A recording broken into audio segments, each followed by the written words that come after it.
My name is Dennis Hosking and I'm being supervised today by Flic Manning. Our guest today is Bekk Millwood. Bekk is an accomplished hospitality and fitness professional. She is an ambassador for WOFO, the Women in Hospitality Group, as well as WIFA, the Women in Fitness Association. Bekk is also a FitRec DNA ambassador. Bekk has a unique ability to bring together experiences from two very different industries through the lens of management and recruitment. We are very excited to learn from her insights, hear about her experiences, and get the lowdown on where we're at as an industry in relation to engaging with those that identify as women and how we compare to other industries. Welcome, Bekk. Oh, thanks, guys. Thanks for that. Hope I can stand up to the intro. Cheers, no doubt. I'm sure that you're going to be absolutely brilliant because you are brilliant. So on that note, Bekk, before we dive into all of kind of the deeper stuff, the good juicy stuff we're here to talk to you about, I always like to start with a bit of an icebreaker. I think it really helps us to get to know our wonderful guests, and for all of those that are listening or watching right now, it's going to be the same. So I'm going to throw you a bit of a question left of field before we dive in. So my question to you is this: if you were isolated on an island, what are the three things that you would have to have with you? What are those three most important things for you? Oh my gosh, weekend. Three most important things on an island. Well, my gut went immediately to margaritas, so I'm just going to put that out there. I'm a big fan of margaritas. I have a reputation on margaritas, so nice. Assuming it's a nice sunny island, so I'm expecting the sunshine and all of that kind of stuff as well. So yeah, that'd go down pretty well. You know, some great company. My inner circle would be fantastic. You know, just those people that basically bring joy to your life and understand who you are. And good food. I'm just a foodie at heart, obviously. So if I've got those three things, I'm a pretty happy person no matter where I am. So yeah. Mate, I want to come to that island. Exactly, right? I know. I love how you immediately went to like the aspirational island where it's like sunny and happy and all of this. You didn't go to kind of like the castaway island where you've got a volleyball for company. Yeah, no, so I really love that. And I think that kind of tells us a lot about you, Bekk. So that's great. It probably does, actually. And it's very in line with my Instagram page too, I would say. Yes, I was going to say it's pretty fitting actually from the look that I had on your Instagram page. I think that sort of summarizes you very well. Yeah, you probably could have answered that question from my Insta. Hey? Probably. Okay, so let's dive into kind of the juicy stuff. And obviously we've just touched on this even in, you know, our last question there. But obviously, Bekk, you're still really closely connected to both hospitality and the fitness industries. And yet, if you looked at them from the outside, they're seemingly very different spaces to actually occupy. So I'm really curious, what is the thread between the two industries that brings them together for you? And is it that same thread that led you to things like the Healthy Hedonism Festival? Yeah, absolutely. So it's funny that you say that. From the outside, they look completely different, but from my perspective, they look very similar. So ultimately, it's a people industry, right? We're all in the service industry. So peopling is the big component about the two of these, the two industries and how they sort of fit together. So unless you have that ability to, you know, create human connection and build and retain and maintain relationships, I mean, that's ultimately what we're doing in the fitness industry. And that's how we're going to coach behavioral change over time and all that sort of stuff, get success with our clients, run exceptional businesses. It all feeds into the culture. So having the ability to really connect on a human level and I guess, yeah, have those relationships. It's the same in hospitality. It's a service-based industry. You have to be really good with people. Ultimately, you're in both industries because you love what you do. Like, let's be honest, it's not, you don't get into fitness and hospitality to, you know, make $1 million overnight and all that sort of stuff. You know, it's a bit different. It's about, because you love people, you love creating experiences is the other big part of it. So if you're in it for those reasons, then they are very similar industries. And I do tend to look for very similar personalities and behavioral types in both when I'm placing people in both industries. So yeah, it's just a different end of the stick. It's a different service, but ultimately, yeah, it's a human service. Sorry, Bekk, could I ask, when you say you look for the similar behavioural types, between the two industries that you look for. Could you flesh that out a bit more? What does that look like? Obviously, it's always depending on the role and things like that. But if you can build rapport quickly and, have a real human-to-human conversation, I think you're going to do really well in these industries. So I don't necessarily I don't have a role per se and then look for someone to fit the role. I look at the human and look at where they would thrive. What would be the great, great place for you, a great career pathway for you, and sort of have conversations around that first and foremost, rather than going, okay, you're this person and you've applied to become a personal trainer. Let's have a chat about that and where that came from and why you're so great at that. And then even coming down to that, that'll choose the dynamic of the team fit. It'll choose the dynamic of the business or which business they might be put into and which business model they would thrive in, which if they're a contractor, which model they would thrive in that respect. So there's so many different elements, I suppose, that we look for rather than just here's a job, here's a person who applied. Is the time right? Okay, go for it. So it's more person first rather than position first. Absolutely. That's where all of this starts. Yeah, absolutely. Okay, all right. I've got many questions to ask, but we'll stick with the path. Yeah.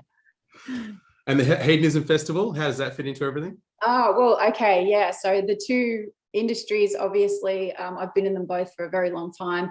So I have a fair few connections over the years, and for me, my network is, and why I exist is obviously to see people thrive and come together and do things. And when I see opportunity and areas where people could collaborate and blow their service up or blow their product out into the market, opportunities and things like that, they're the people I need to meet. So that's where it came from.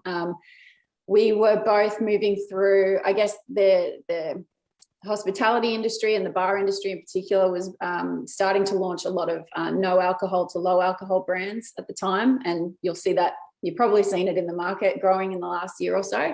But I jumped on that very early as it sort of started to hit Australia. And I'd been speaking to people in America and the UK and things like that.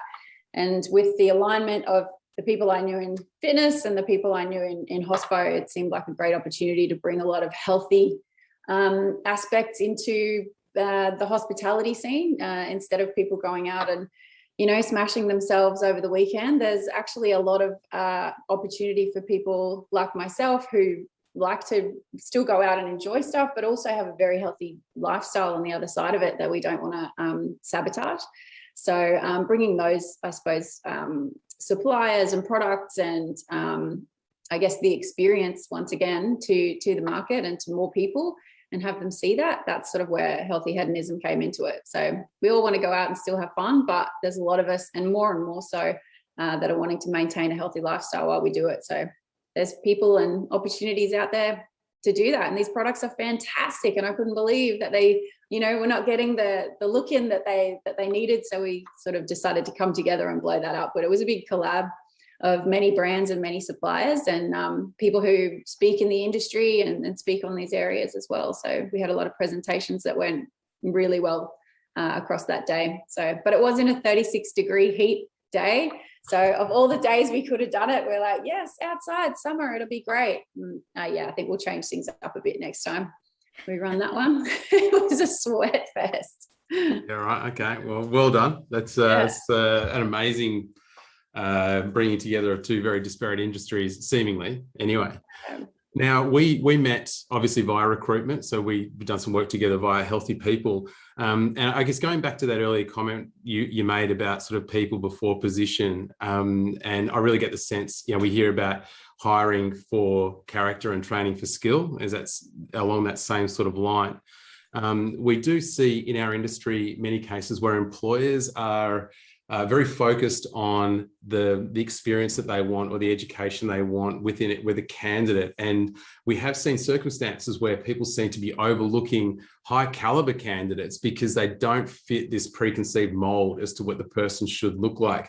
What are your thoughts on that? How might we better educate employers to make more informed decisions about a candidate?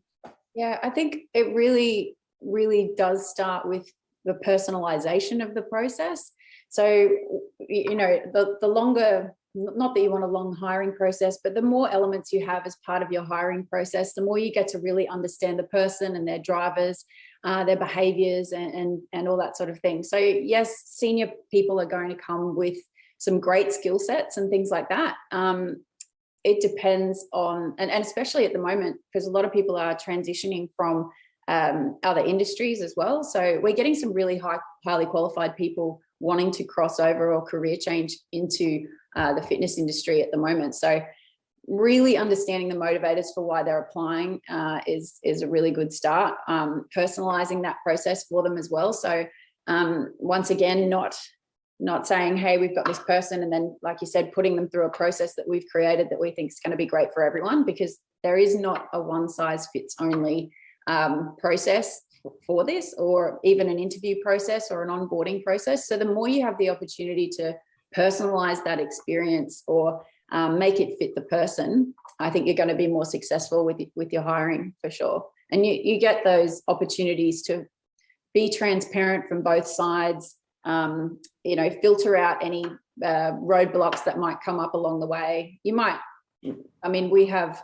quite a few interview processes in place to sort of bring along that candidate experience and have both parties able to look for and feel out alignment during that process. So the more opportunities you have to do that along the way, the better fit I think you're going to have as and when you go to hiring or when you go to employ the person. Okay. Look, my apologies, guys. We've got homeschooling going on and my son's just walked into the room because someone else has come to the door of the office. Isaac, say hello to Bekk and to...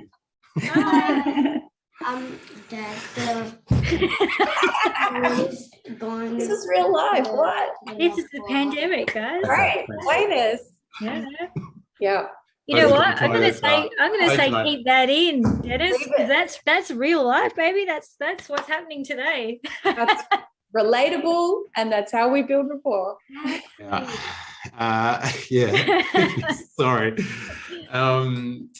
Okay, and bring it back. Yeah, okay, thank you. So that whole process, that ties me to another question I had actually with regards to Fitness Playground. Now, there's actually two things I want to talk about. Firstly, with regards to Fitness Playground, you guys apparently, I've heard that you have a really incredible pipe filled with candidates coming through. And I would say at the same time, we've got a lot of the industry that are recruiting when they're not in lockdown, finding it hard to get the candidates in that they're looking for because there's a suggestion that people are migrating out of the industry and finding more secure roles. Now, you just a moment ago were saying there's people coming into the industry. Oh, yeah. So there's a number of questions in here. One of them is, what do you attribute to the pipeline that's being filled so readily for Fitness Playground?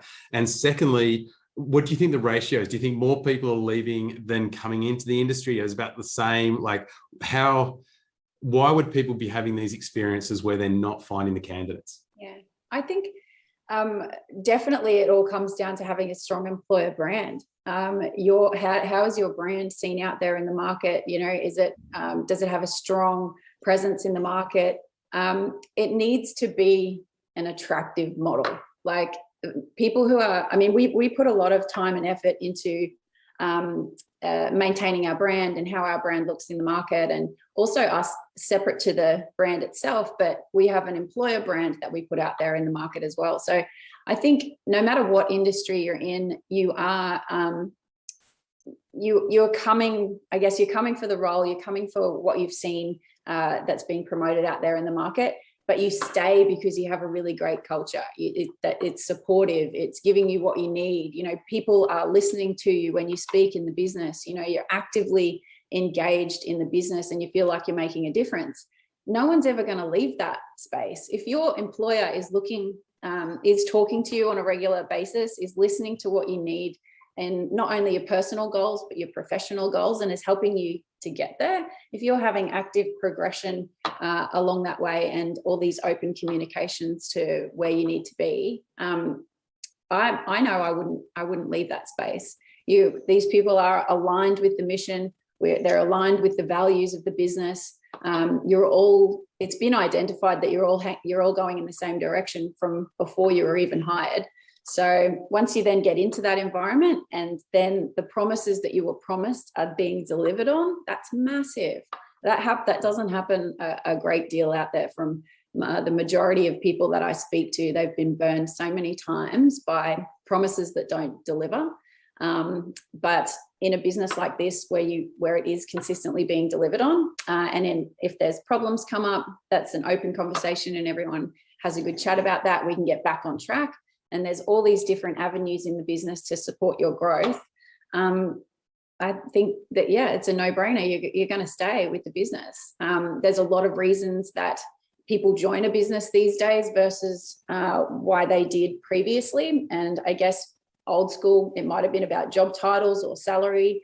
Now there's so many other elements to it. If you are supporting them in their mental health, if you are supporting them in their career pathways, if they're actively able to contribute to the business and they feel like they have contributed to the success of the business in some way, there's buy-in, So you're all, it's a space where you feel like you're all doing this together, and you're not sort of on your own in your own department doing your own thing, Groundhog Day every day. It's a different environment now. And even generationally, these needs are different as well. There's a lot of purpose-driven reasons behind why people are coming to businesses now. They want to be part of something that's bigger, that has a why that they relate to or that they're aligned with.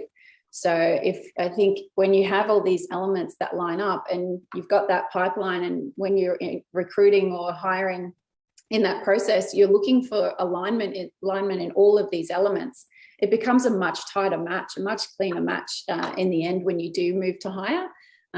So yeah, there's a lot more elements to it now. If you look deeper into just floating an ad on Seek and a job title to attract someone, it's not like that anymore. And the younger generations also, I'm not going to care less about money, but the priorities are different. And so if there's more purpose to them joining the team and they're getting a lot of other things and a lot of other enrichment in other areas, those two aren't going to be as important.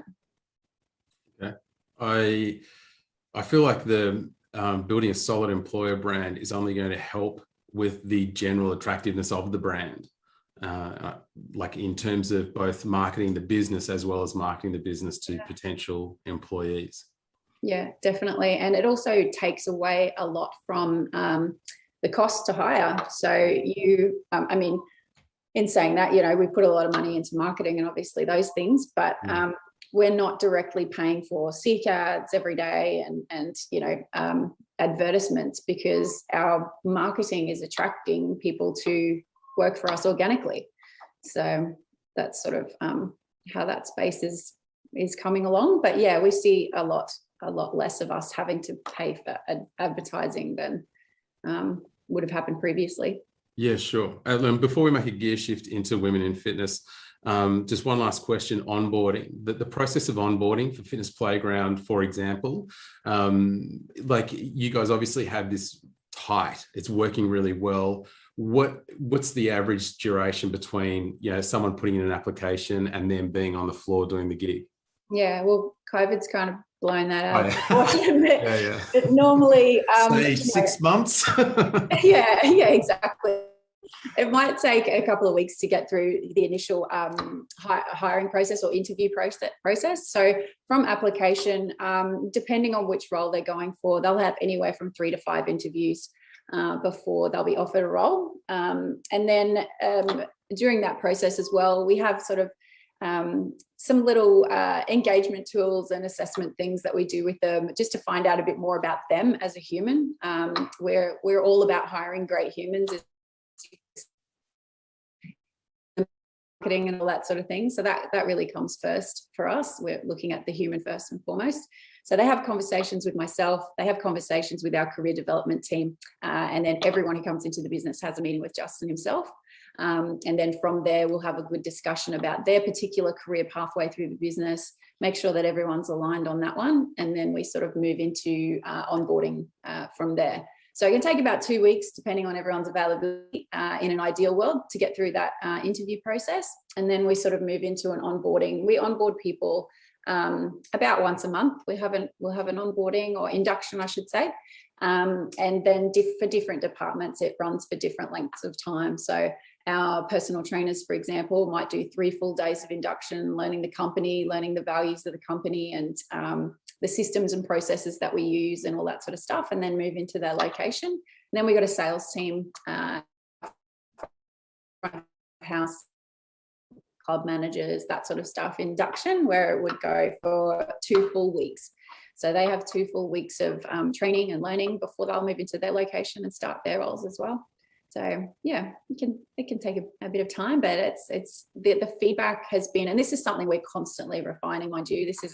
It hasn't always existed, and every couple of months, it's just constantly being refined. So we're always updating our processes. Our learning and development team are constantly working on refining these processes, and that all comes from staff experience and candidate experience along the way. We survey all of these things. We talk to everyone in multiple interviews along the way and find out how their experience has been, and refine it constantly. So it's how it's done. Thank you. Yeah. Amazing. So as Dennis mentioned before, I guess I wanted to sort of dive in and talk a little bit about some of the groups that you're involved in, and I guess your opinions on how those sorts of things are developing and changing, particularly in this world. I mean, as you essentially alluded to before, the priority for people now is very different coming into the fitness industry, and I think there is a greater understanding of the need for diversity and spectrum. And so I know it's great, obviously you're involved in both WOFO and WIFA. And I'm just curious as to why you felt compelled personally to be part of these groups. Yeah, well, it's about professional development for me. Opportunities is something that comes up a lot when I speak as well. So being able to collaborate with other people, speak to other businesses, other countries, other industries, see how they're doing things, and just always looking for best practice, always looking for ways to improve. And I think you do that by reaching out and hearing from other people and their experiences. I guess it all came to start for me because I was doing so many interviews, and I was like, this stuff is gold. I'm talking to like this person, I'm learning all about that, I'm learning all about that. And it didn't matter what industry either. Like, the more you talk to people, the more you understand, their space, their world, their communities, where opportunities lie. And for me, I suppose in the recruitment space or the hiring space, it was really great to have the ability to put 2 great people in touch that could potentially facilitate some great relationship, change that person's life for the better.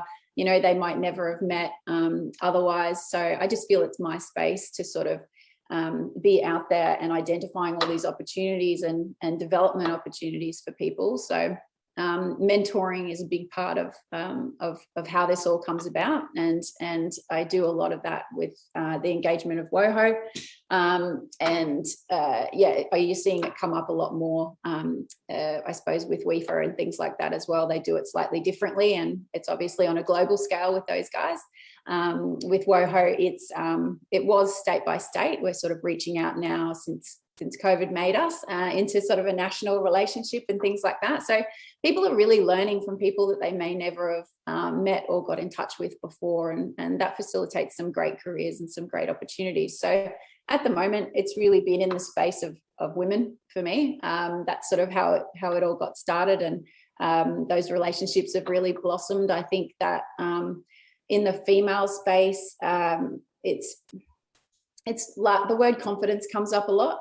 So I think being able to facilitate women helping women is a little bit of not an easier step, but a more accessible step for a lot of girls coming through, so they can meet people in careers that they might not have even knew could come from where they are at the moment. You might be starting out as a personal trainer or a group fitness instructor, for example, but where can that go? Does anyone ever tell you when you're coming through or doing a course what your career pathway could look like? So there's people out there facilitating those meetings and introducing them to people who've had these incredible careers, and there's often these people with incredible careers that don't realize they've had such an incredible career and how much they could really give back to someone who is just starting out. So yeah, for me, it's about identifying all those conversations and just helping people meet people. That's amazing. I love that you've got such a human, lens to everything that you do. And I think that's probably leads into my next question really is, you're looking at WOFO and WIFA, for example, and obviously these are spaces that really touch on that idea of representation and inclusion and making sure there is a safe space for people to go to, ask questions, to network, and to see those potential career paths for themselves. We know more and more how evident it is that representation is key to long-term well-being and also just generally feeling purpose and feeling fulfillment in your career.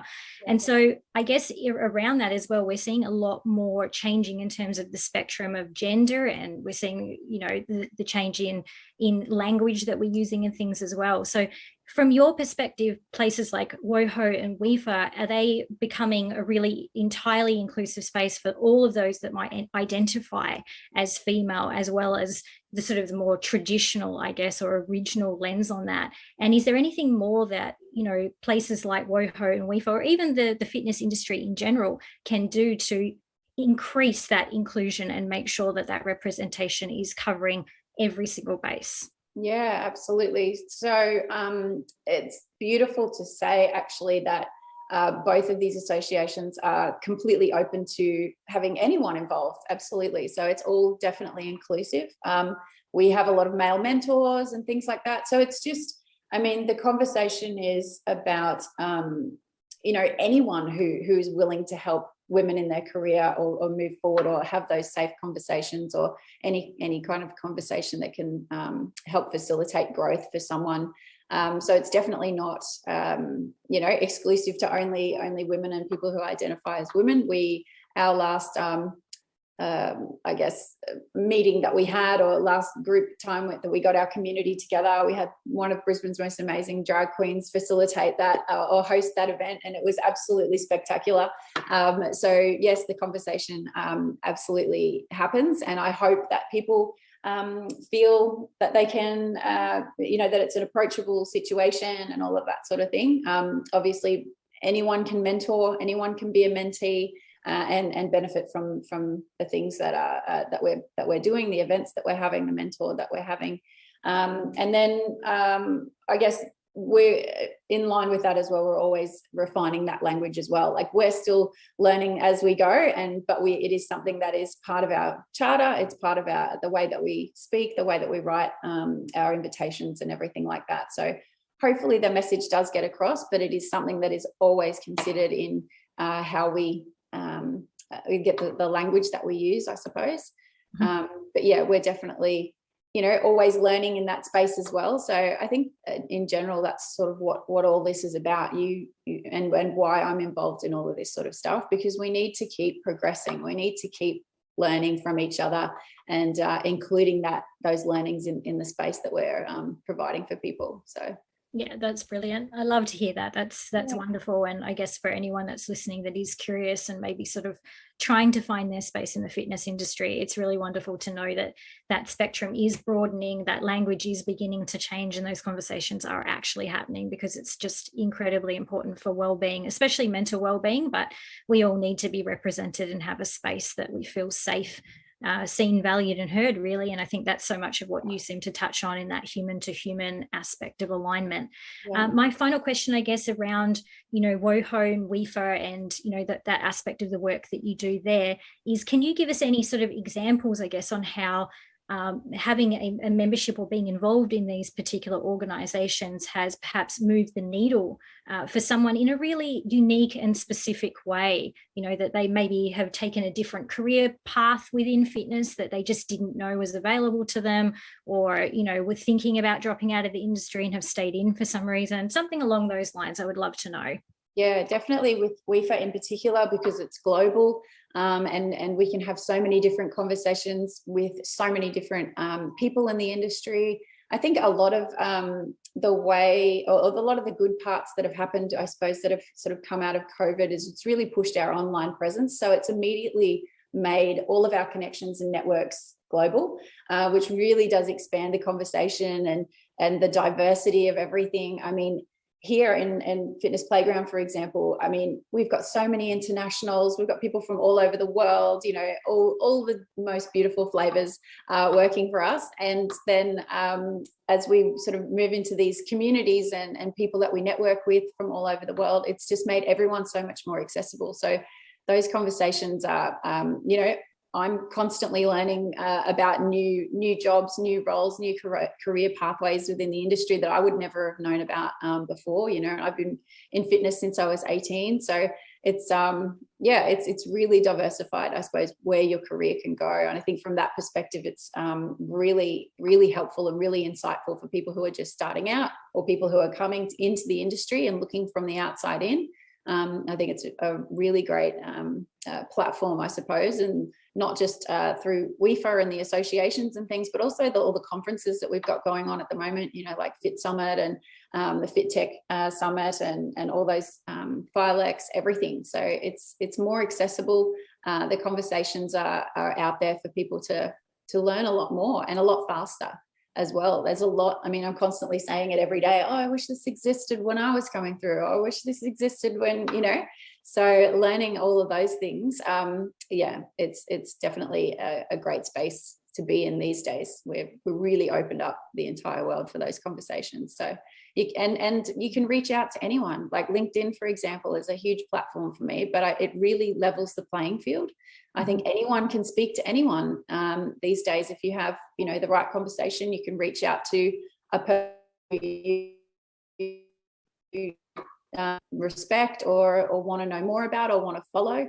You know, all those avenues are there for us to, you know, be able to access more and more people and have those conversations. That's amazing. Yeah, thank you for sharing that. It's really, you know, insightful and inspiring to know that is happening sort of on a larger scale now, I guess, rather than the way it was before. I know, much like yourself, when I first entered into the industry, those things were not really available to us, and trying to navigate was very, very complex. So it's great to sort of hear from somebody on the inside about the work that is being done. And I guess just the fact that you are having that touch point on a regular basis, that you can reach out to anyone. And yes, isn't that a blessing of COVID in its own weird way? It has sort of leveled that playing field for so many of us and made that accessibility such a priority now. You know, just everyone gets online and chats with whoever. And I think that might be one of the silver linings that comes out of this very large cloud. There's definitely more opportunity than there has ever been, that's for sure. So nothing is off the table. You know, you can have a conversation with whoever you like, and I suppose that's where people like myself and consultants who are working out in the industry as well come in handy, because we can direct your conversation if you need to talk to someone else in particular, or the fact that there is so much information, maybe bringing that down or refining that down into a conversation that suits the individual, just through having, you know, those really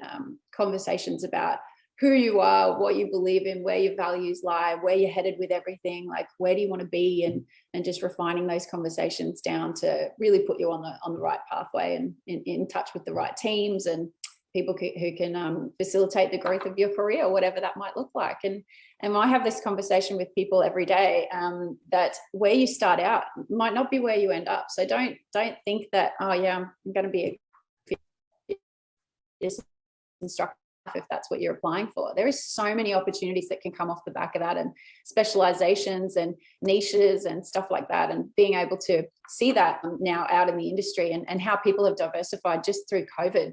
You know, look at what people are innovating. It's incredible. So yeah, don't think that where you're starting out is where you're going to end up, because there is so much opportunity. It blows my mind. That is very good.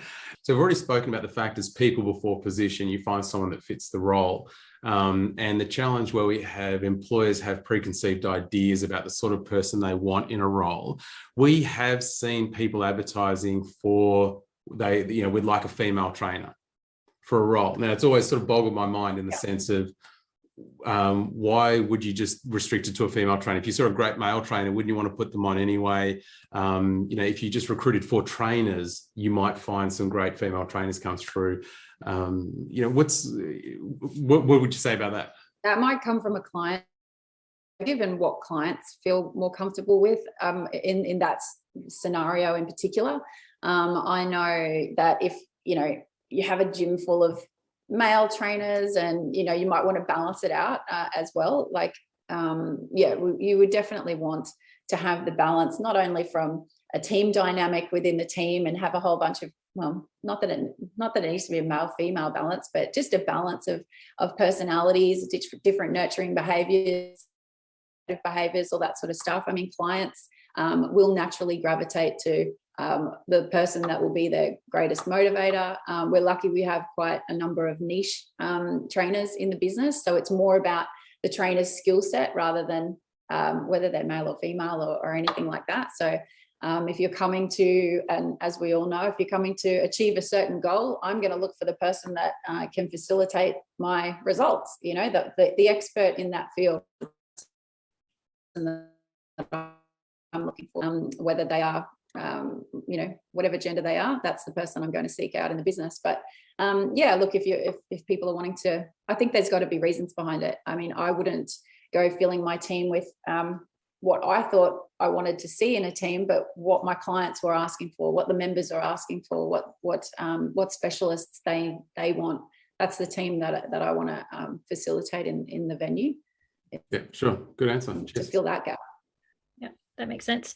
And in terms of just sort of wrapping, I guess, up this sort of lens of, what we're talking about here, I'm just curious, for anyone that might be listening or watching right now, is there any kind of piece of advice that you could give in terms of how we as an industry, whether we're talking about hospitality or fitness, can do more? Are there examples or things that you think that we can do to make our businesses more inclusive across the board for those that might identify as particularly?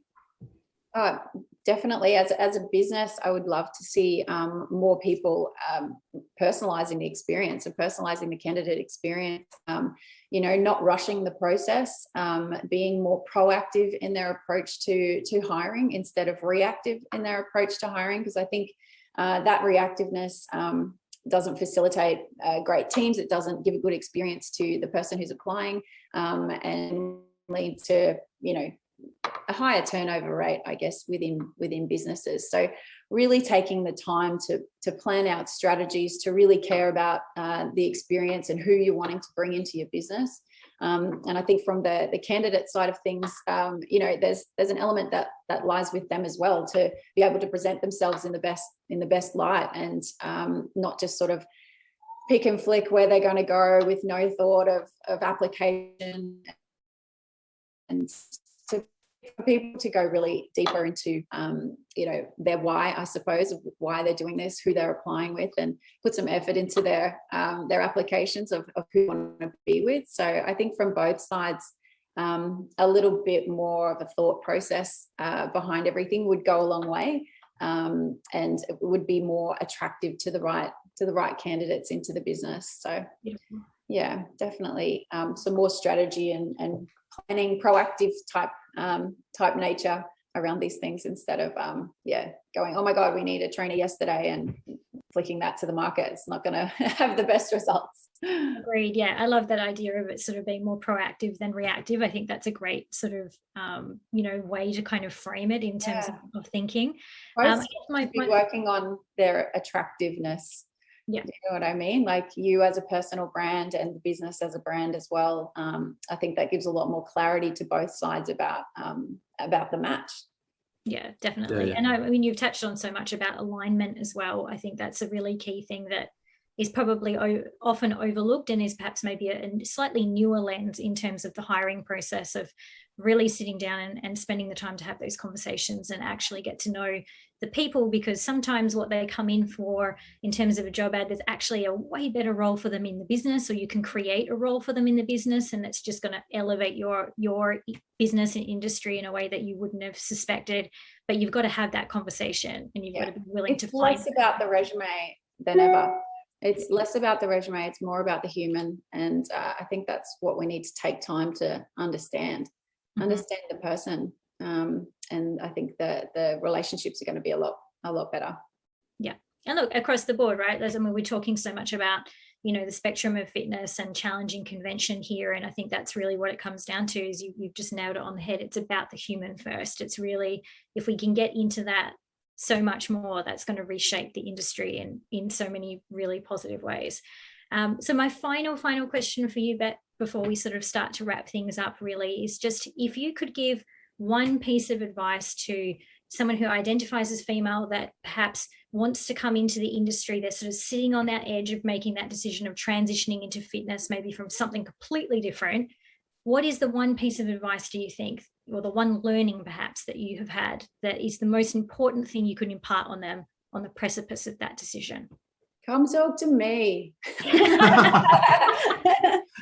Perfect. I will understand you. Just be yourself, own who you are, know your values, and you know, show up in your best light with you, you know, and being your best self. Don't try and be something that you're not. You know, it'll fall apart in the end. So definitely have a really good think about what your values are, and you know, where you want to head in life, even if you don't know, just all those experiences and things that make up who you are as a unique person. That's your gold, that's your uniqueness. And from knowing that, and having that real clarity, you'll be able to match yourself with the right business, because hopefully they're out there doing the exact same. And that authentic connection, or at that authentic presentation of who you are, is gonna find your tribe. That's how you find your people. Yeah. If people do want to connect with you, Bekk, where's the best place to reach out? LinkedIn. You can get me on LinkedIn. I have a website as well, beckmillwood.com or fitnesslifestyleinternational.com. You can see everything we do there. Beautiful. Amazing. Perfect. Thank you so much for sharing your time today, Bekk. It's been such a great conversation, and I think everyone listening would have, just so many key words in there. Everyone go back and listen to it again. Probably the same words, to be honest. To repeat myself a fair bit, but that's the gold. It's really quite simple. Keeping it simple and keeping it human. Yeah. That's how we find the right connections, that's for sure. And that's how we have those really great conversations that lead to great things. Amazing. Let's wrap that up with that. Let's keep it human. Thank you so much for joining us. Thank you very much, Bekk. Much appreciated. No worries. See you later.